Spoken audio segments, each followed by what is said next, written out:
In the cold heart of Bavaria, a century-old mystery whispers in the dark. This is the story of the Hinterkaifeck murders. 6 lives were brutally extinguished on an isolated farm, leaving behind a terrifying, unsolvable puzzle. A crime committed by a guest who never left.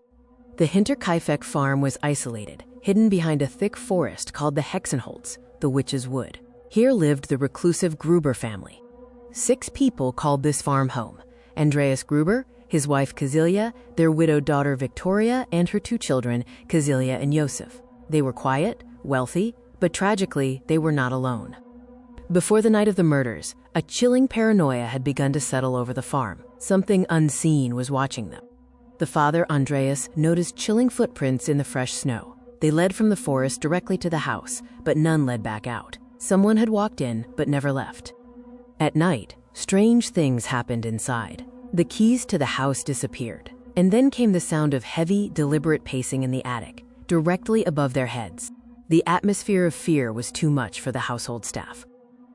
The original maid quit 6 months earlier. She told everyone the house was haunted, that she heard voices, and felt constantly watched. She fled, leaving the Grubers alone with their unseen guest. On March 31, 1922, a new maid, Maria Baumgartner, arrived at the farm. It was her first day on the job. Tragically, it would be her last.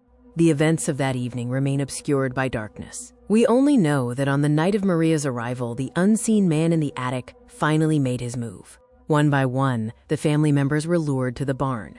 We can only speculate why. Perhaps they heard a strange noise or saw a flicker of light.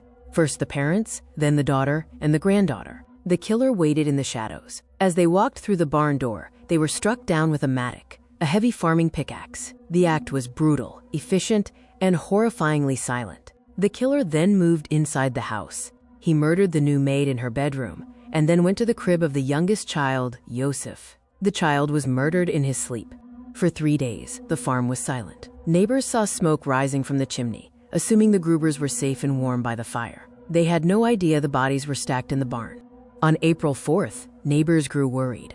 They broke into the farm. In the barn, they found 4 bodies stacked on top of each other, covered with hay and a wooden door. The investigation was a catastrophe. The house was warm, fresh food was in the pantry, and the killer had only just left. But the identity of the man in the attic remained elusive. It wasn't a robbery. Large sums of money and gold were left in the house. The killer was not interested in wealth.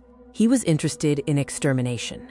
Over 100 suspects were questioned, from the suspicious neighbor Lorenz to the daughter's presumed dead husband, Carl. But the trail always vanished, just like the footprints in the snow. No one was ever charged. The man in the attic took his secret to the grave, leaving us with one of history's coldest cases. But the real question is, what do you think really happened? Was this a professional hit, or something we haven't even considered yet? Let me know your theory in the comments below. I read every single one. If you enjoyed this investigation, please hit that like button and consider subscribing. It helps the channel grow and lets us uncover more lost stories together.